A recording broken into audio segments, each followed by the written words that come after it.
हम इंसानों की बड़ी ही अजीब आदत होती है। जब हमें कोई भी चीज़ मिलती नहीं तो हमसे सब्र नहीं होता, और जब मिल जाती है तो हमसे कद्र नहीं होता। एक बार एक साधु जी एक फैमिली में हवन यज्ञ कराने गए थे। वहाँ पे वो यज्ञ पूरा कराते हैं, संपन्न कराते हैं। तो जो घर का मुखिया होता है वो सामने आता है, कहता है, बाबा जी प्रणाम, आपको देने के लिए हमारे पास कुछ खास तो है नहीं ऐसा, तो मैं आपको एक छोटा सा गिफ्ट दे रहा हूँ, प्लीज़ इसको ना नहीं कहिएगा।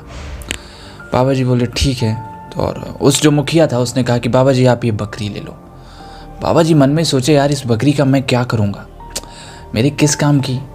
मगर अब प्यार इतना था, प्रेम इतना था, उन्होंने पहले ही कह दिया था कि आप ना नहीं करेंगे।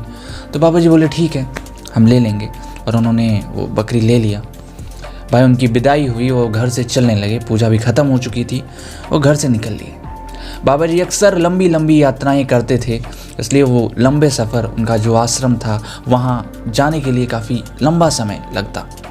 और वो चलने लगे, उस बकरी को डोर से बांधा, हाथ में पकड़े और लेके चलने लगे।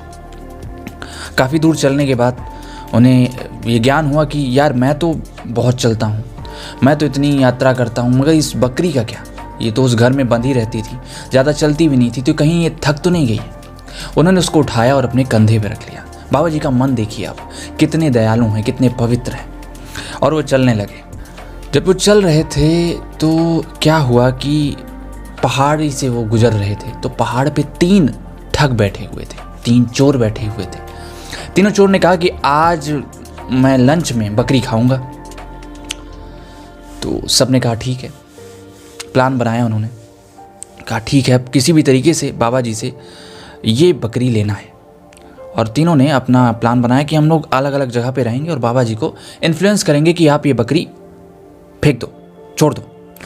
और वो अपनी पोजीशन ले लेते हैं, जाते हैं, घर जाते हैं। बाबा जी कंधे पे बकरी लिए चलने लगते हैं, चलते चलते चलते चलते अपने आश्रम की तरफ बढ़ते रहते हैं। पहला ठग बाहर आता है, जहाँ छुपा हुआ रहता है वहाँ से बाहर आता है, कहता है प्रणाम बाबा जी। बाबा जी कहते हैं प्रणाम, खुश रहो शिष्य, खुश रहो। तो कहता बाबा जी आप ये क्या कर रहे हो, आप अपने कंधे पे कुत्ते को लेकर क्यों जा रहे हो। तो बाबा जी कहते हैं मूर्ख हो क्या तुम, तुम्हें दिखाई नहीं देता है ये बकरी है, कुत्ता नहीं। तो उस ठग ने कहा बाबा जी अब मुझे जो दिखाई दिया वो मैंने आपको बता दिया, बाकी मैं नहीं जानता। और फिर वो आगे अपना चला गया ठग। बाबा जी ने जब पीछे मुड़ के देखा तो वो हंस रहा था। बाबा जी बोले ठीक है कोई बात नहीं, पता नहीं कैसे मूर्ख मूर्ख लोग होते हैं, मतलब एक बकरी को कुत्ता कह रहे हैं। आगे बढ़े तो जो दूसरा ठग था, दूसरा सातिर चोर, वो अपनी पोजीशन पे बैठा हुआ था और वहाँ से निकलता है, कहता है जय श्री राम बाबा जी, जय श्री राम। बाबा जी कहते हैं जय श्री राम। कहता बाबा जी मुझे एक चीज़ समझ में नहीं आई, आपके कंधे पे ये मरा हुआ बछड़ा क्या कर रहा है।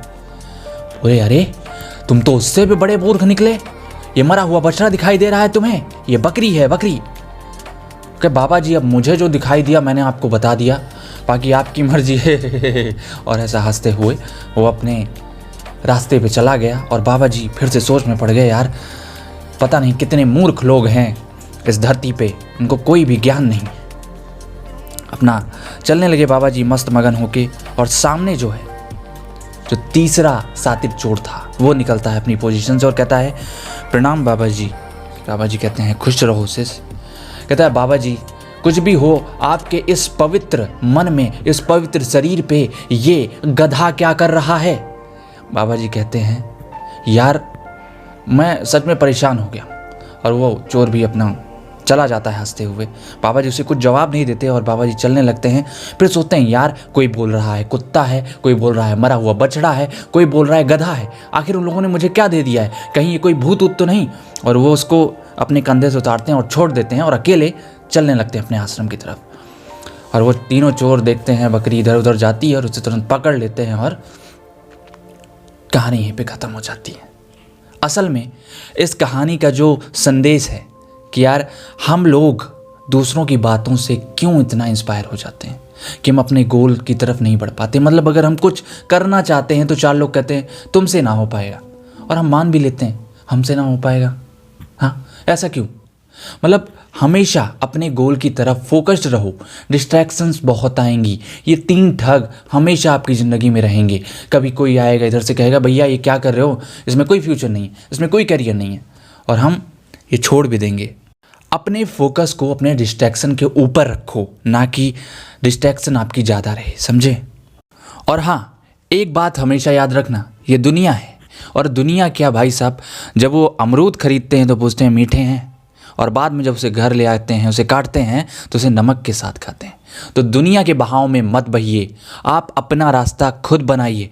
अगर इस कहानी से आपको कुछ सीख मिली है तो आपको नीचे कमेंट करना है, और इस वीडियो को एक लाइक ज़रूर करें। चैनल सब्सक्राइब नहीं किया तो सब्सक्राइब करिए। मैं आपके लिए हर रोज़, हर मंडे, हर सैटरडे एक नई कहानी लाता हूँ। ऐसी कहानी देखने के लिए आपको मेरा चैनल सब्सक्राइब करना होगा, और ऐसे ही प्यार करिए अपने फैमिली मेम्बर में। आप जिसको ये चीज़ सिखाना चाहते हैं उसके साथ ज़रूर शेयर करिए। अपने फैमिली ग्रुप में ये वीडियो ज़रूर शेयर करें। चलिए, love you, bye bye, take care.